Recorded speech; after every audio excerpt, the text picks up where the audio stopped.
4 বছর পর আবারও ঢাকায় পা রাখল পাকিস্তান ক্রিকেট দল। আইসিসির এফটিপির বাইরে এই সফর, উদ্দেশ্য বাংলাদেশের সঙ্গে ক্রিকেটীয় সম্পর্ক আরও মজবুত করা। বুধবার সকালে প্রথম বহর এসে পৌঁছায় শাহজালাল আন্তর্জাতিক বিমানবন্দরে। ক্যাপ্টেন সালমান আলী আগা, ফখর জামান, সাইম আইয়ুবরা এসেছেন সফরের প্রথম ভাগে। ঢাকায় পা রাখার আগেই পাকিস্তানের দল অনুশীলন ক্যাম্প করে এসেছে করাচিতে, যেখানে নিজেদের মধ্যে দুটি প্রস্তুতি ম্যাচও খেলেছে তারা।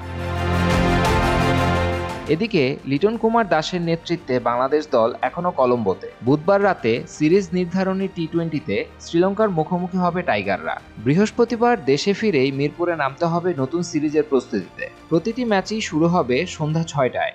ঢাকায় 3টি টি-20 ম্যাচ হবে 20, 22 ও 24 জুলাই। প্রতিটি ম্যাচই শুরু হবে সন্ধ্যা 6টায়। ভেন্যু মিরপুর শেরেবাংলা জাতীয় ক্রিকেট স্টেডিয়াম।